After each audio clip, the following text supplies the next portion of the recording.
Bismillahirrahmanirrahim. Assalamualaikum warahmatullahi wabarakatuh. Jumpa lagi bareng Bobby di Lentera Hitam.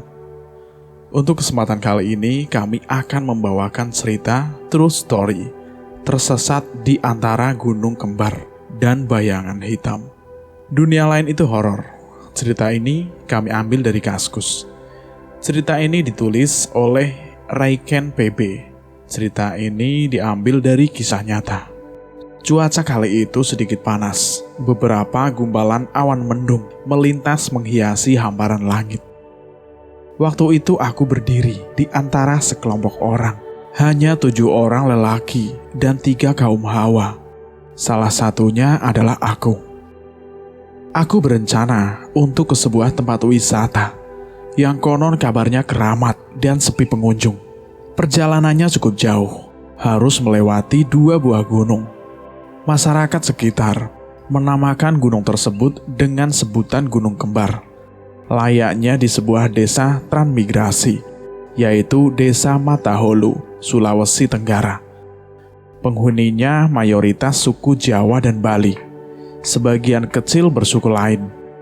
Jangan cari tentang gunung ini di Google, sebab data-data tentang desa ini belum terdata sepenuhnya. Nama tokoh sebagian asli, samaran, dan hanya inisial. Kisah ini berdasarkan kisah nyata dari TS.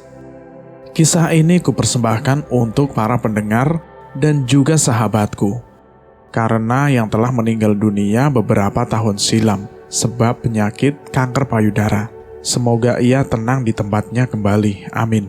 Selamat mendengarkan, para teman-teman. Semoga menginspirasi atau tersentuh, atau mungkin bergidik. Bagaimana kelanjutan kisahnya? Kita simak saja ke ceritanya.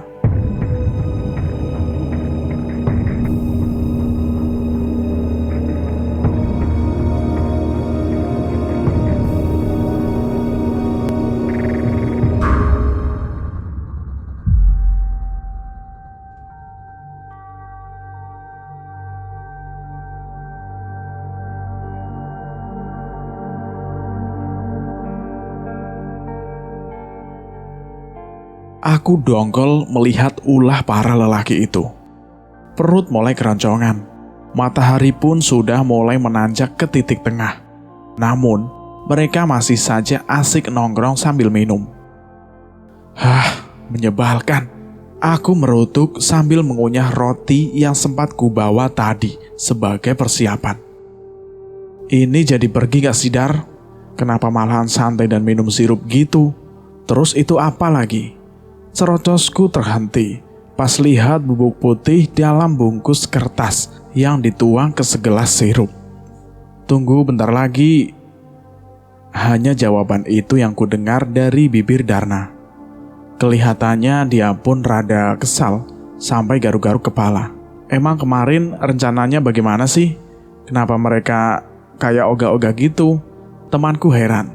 Udah tenang saja Ri, pungkas sahabatku Darna yang berkulit hitam eksotik seperti warna kulit Afrika. Aku pun menunggu sambil menghabiskan roti yang tersisa.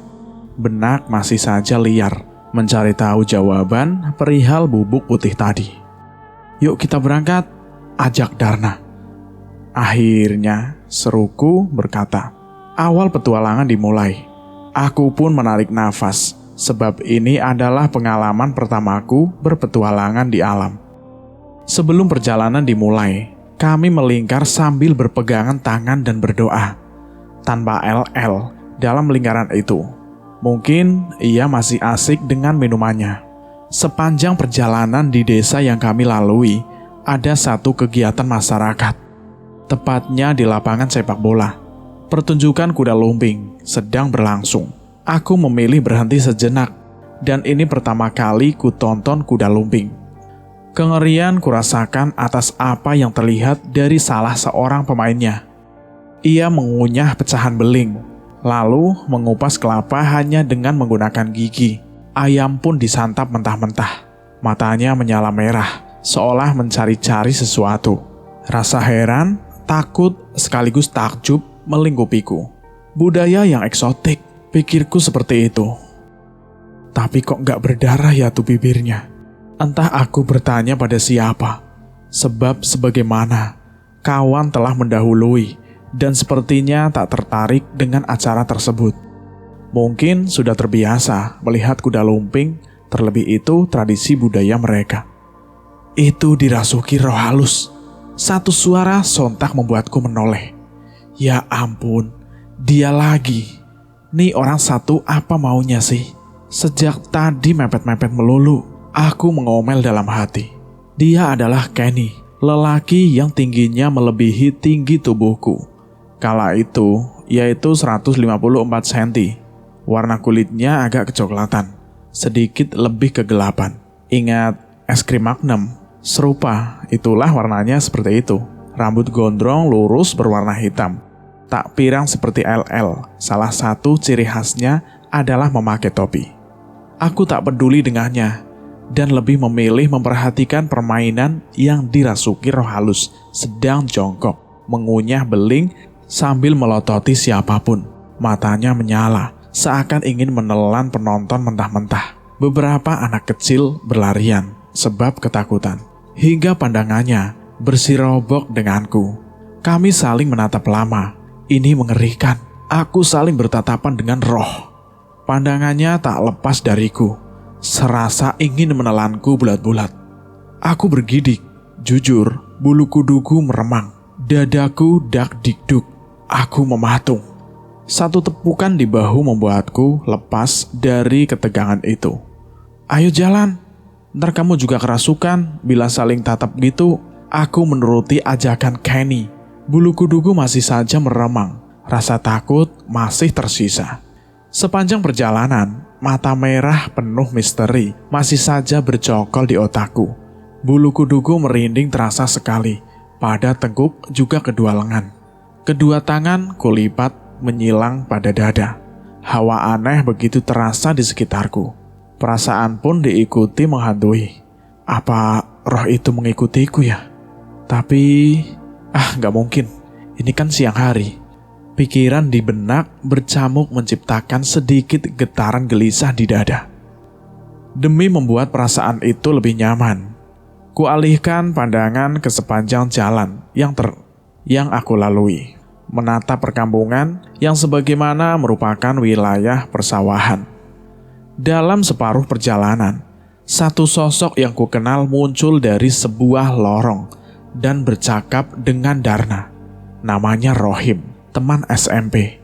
Pernah sekelas denganku juga. Ia asli penduduk desa tempat kami berpetualang. Setelahnya, LL juga menampakkan diri bersama seorang remaja. Dia nyusul juga akhirnya. Apa dia tak oleng? Tapi kayaknya dia masih baik-baik saja. Keningku berkerut. Keningku berlaut memikirkan LL sejenak. LL adalah lelaki tampan pertama dalam kelompok kami. Berwajah cute plus memiliki warna kulit putih, rambut ikal, tinggi tubuh sekitar 169 cm. Terlihat agak kursi. Sayangnya, satu julukan yang paling melekat darinya adalah playboy kelas kakap. Kami mulai memasuki area hutan. Rasa heran membuatku bertanya, kok hutan? Katanya kita mau ke air terjun. Air terjun dalam hutan non, dan melewati gunung, jawab Caidir. Apa? Terus jauh nggak? Menginap nggak? Rentetan pertanyaanku, juga suaraku yang agak keras, membuat Caidir bengong. Darna, kenapa tidak bilang sih?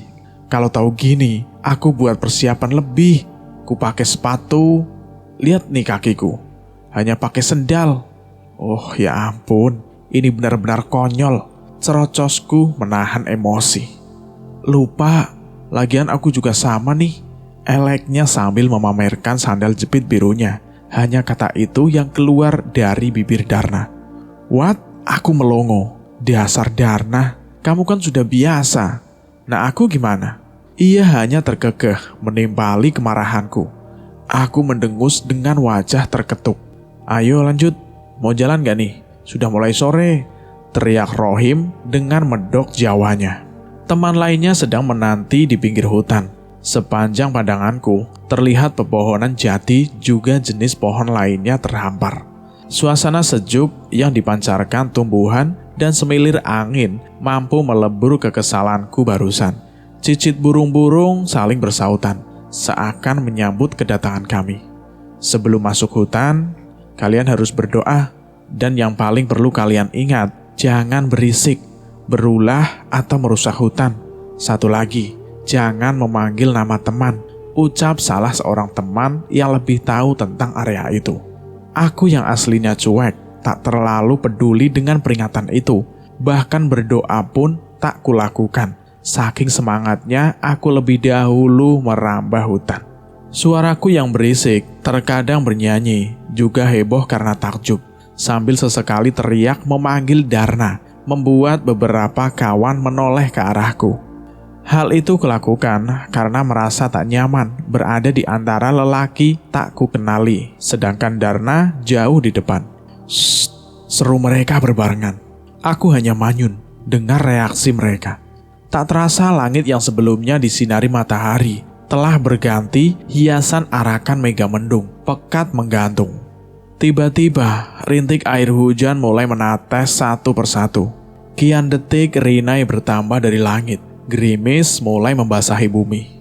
Perjalanan yang dimulai pun mulai menanjak berkelok-kelok. Tanah mulai becek dan licin. Akar-akar besar yang mencuat, pohon tumbang, dan batang sisa penebangan terkadang menghalangi perjalanan kami. Sekujur tubuh mulai basah oleh keringat bercampur rinai hujan yang kian saat bertambah deras. Kaos tipis dan ketat yang melekat di tubuh semakin terlihat transparan. Guguran hujan membuatku khawatir. Akhirnya melepas alas kaki dan menentengnya. Kenapa makin mendaki ya? Tanyaku sambil menyeka air di wajah. Rambutku sudah basah. Kita sudah di gunung, jawab LL bersama Kenny. Sepanjang perjalanan, kami saling bercerita untuk menghalau rasa lelah, hening, dan suasana alam gunung yang mulai pekat dan gelap. Sisi jalan yang mulai merupakan jurang terjal. Kekhawatiran, rasa takut, dan ngeri menggeluti benakku. Sesekali aku memberanikan diri, melongok ke bawah jurang yang membuat jantung berdetak kencang. Kami mempercepat langkah. Sesekali ada teman yang berusil di antara dekap kaki dan kecipak rinai yang memantul di tanah. Namun, tiba-tiba rinai hujan yang deras terkikis habis. Langit tampak cerah lagi. Wajah kaku kedinginan berganti rona bahagia. Tanah pada setapak masih basah. Dan tiba-tiba aku terpleset. Jeritanku memenuhi keheningan gunung. Berada di jurang sekitar 4 meter dari bibir jurang, membuatku berpikir tentang kematian. Keringat dingin menjalari ke sekujur tubuhku. Untunglah, tangan sempat menggapai akar pohon, dan aku tersangkut pada akar yang jauh lebih besar. Terasa wajahku keluh dan dingin, jantung berdetak kencang, dan keadaan seperti itu, aku hanya bisa istighfar. Wajah keluarga terlintas, dan dari sudut mata, setetes gumpalan bersatu dengan sisa hujan yang belum sempat kuseka. Aku menengadah, dan apa yang kulihat teman-teman hanya terdiam melongo dengan wajah tegang. Hei, tolong bantu aku dong, kok hanya diam gitu? Tanganku gak kuat. Teriakku membuyarkan keterkejutan mereka. Beberapa dari mereka memberi akar pohon yang telah disambung. Aku berusaha menanggapi dengan satu tangan. Mereka menarikku. Setelah dekat, tangan LL dan Dharma juga Kenny berusaha menanggapi. Kamu tidak apa-apa? Darna bertanya dengan raut wajah yang cemas. Alhamdulillah, hanya berdarah sedikit. Aku memperlihatkan siku dan lengan yang terkupas berdarah. Jantungku masih berdegup kencang. Kenny membersihkan tanah yang menempel di luka dan lengan, sedang Darna menghibas tanah yang melekat pada pakaianku. Tapi aku jengkel. Kenapa kalian hanya diam dan melongo? Aku hampir mati. Gerutuku jengkel kepada mereka. Mereka hanya terdiam. Tapi aku sadar, mereka juga tentu terkejut dan takut. Setelah beberapa saat dan memastikan aku baik-baik saja, perjalanan pun dilanjutkan. Jarak di antara kami agak berjauhan. Di depanku beberapa meter masih terlihat Darna juga Rahman. Mereka sepasang yang mulai bersemi Kami melewati sungai yang dangkal. Airnya jernih. Sepanjang sungai, ada beberapa akar pohon melintang di atasnya. Batu besar serta kecil memenuhi dasar sungai. Tapak kakiku terasa sakit, perih, dan mulai lecet. Apa tak ada jalan lain, Kenny? Hanya ini satu-satunya jalan biar kita tidak tersesat. Aku memeriksa kaki yang mulai berdarah saat menginjak batuan cadas.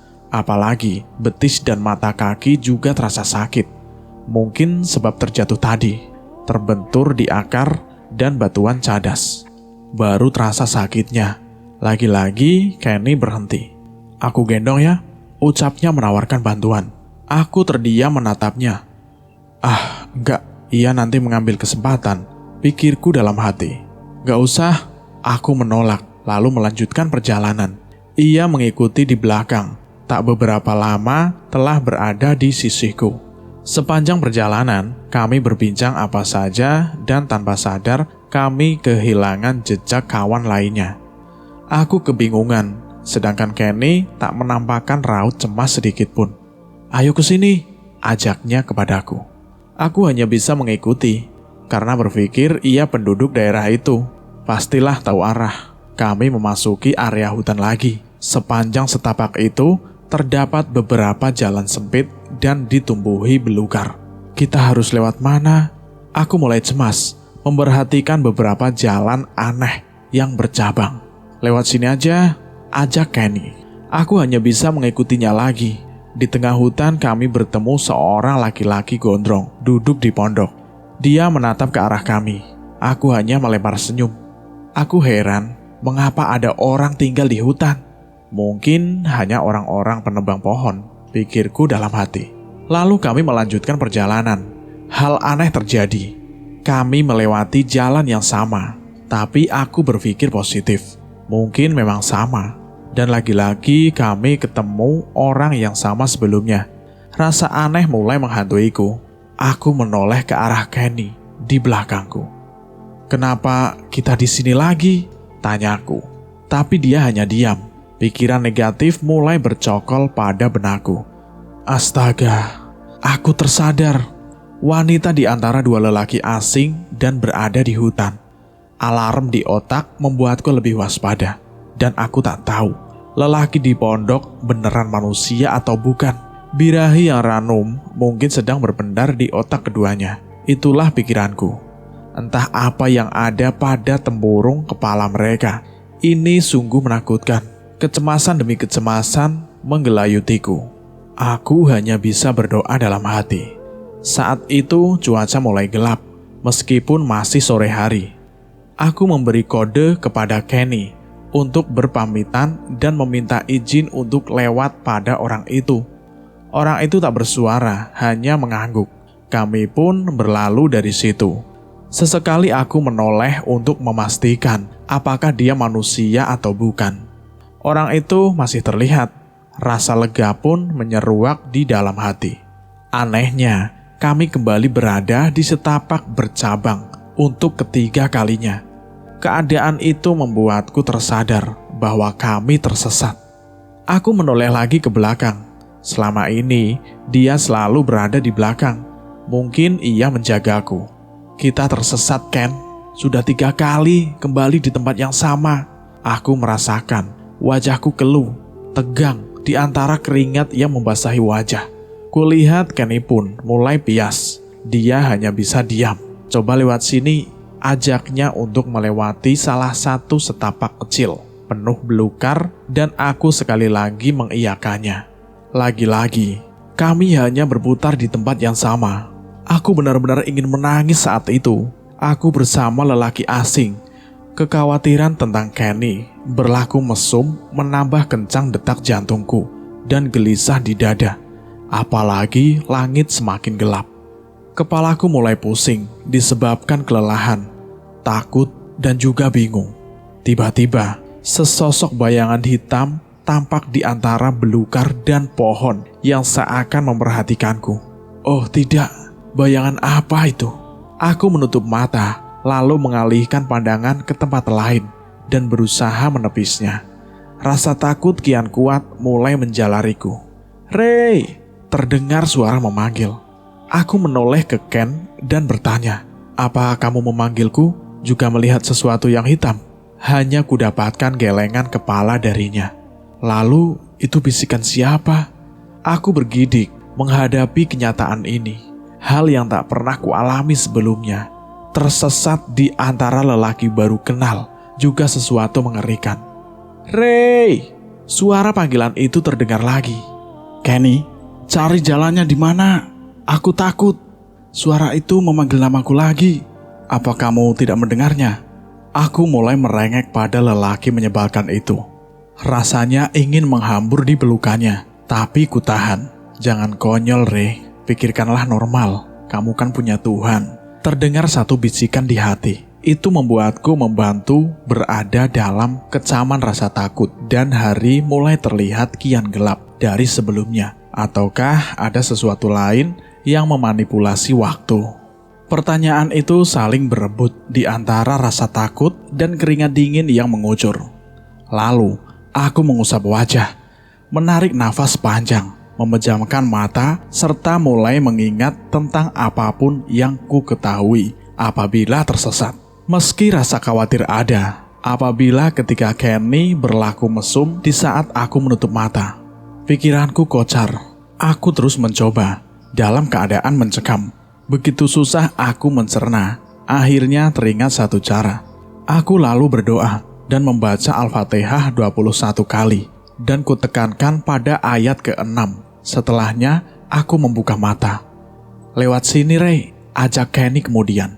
Aku menolak dan berjalan terus. Kulihat Kenny berdiri mematung.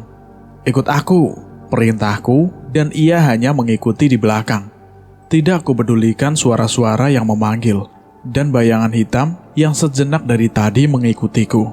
Kumantapkan langkah seraya tetap fokus berdoa. Akhirnya, kami tak berada di tempat yang sama. Suasana yang semula gelap tiba-tiba berubah terang. Suara dan bayangan itu kini hilang. Aku bernafas lega. Lalu, suasana gelap tadi. Oh tidak, ternyata hal mengerikan itu baru saja kualami. Aku mengucap syukur dan merilekskan otot yang kaku. "Tadi kita tersesat. Apa benar kamu tidak mendengar namaku? Ada yang memanggil juga tentang bayangan hitam?" Aku bertanya sekali lagi untuk memastikan. Tidak, jawaban itu benar-benar membuatku tertegun. Aneh, kenapa cuma aku yang bisa melihat sosok gelap itu? Aku bertanya-tanya pada diri sendiri. Aku mengeluh lelah berjalan. Lagi-lagi Kenny menawariku untuk menggendong. Kujitak saja kepalanya, tapi ia menghindar. Akhirnya kami bertemu teman lainnya. "Kalian dari mana saja? Kami mencari kemana-mana. Todong Dharma. Kalian juga kemana?" Tiba-tiba menghilang. Bukannya menjawab aku, malah balik bertanya. Kulihat Kenny berbicara dengan LL. Lalu LL menjawab pertanyaan Darna. Mereka tersesat. Benar begitu? Darna bertanya penasaran, sekaligus cemas. Aku dan Ken mengangguk. "Ceritanya panjang, Dar," jawabku kepada Darna. "Makanya jangan ribut dan teriak memanggil, sudah diperingatkan kan?" sahut Rohim. Aku hanya diam mendengar pernyataan itu.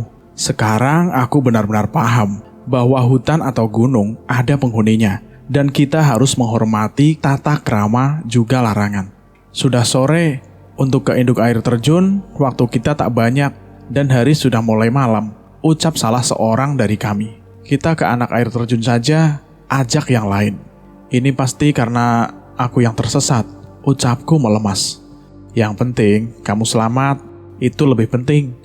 Untuk ke induk air terjun bisa lain waktu," ucap Soleh menenangkanku. Suara serupa lolongan anjing terdengar dari satu sudut. Dua teman memegang benda pipih panjang yang tajam muncul. "Itu mereka dari mana?" Aku bertanya pada Caidir yang berada tepat di depan. "Mereka pun mencarimu," jawabnya. Aku terharu mendengarnya. Ternyata mereka sangat peduli denganku. Aku benar-benar merasakan rasa persaudaraan, juga solidaritas. Meski di antara kami beberapa tak saling mengenal. Kami menghabiskan hari yang tersisa setelah suasana mencekam itu, melepas penat dan menceburkan diri di sungai, juga mengguyur tubuh pada air terjun.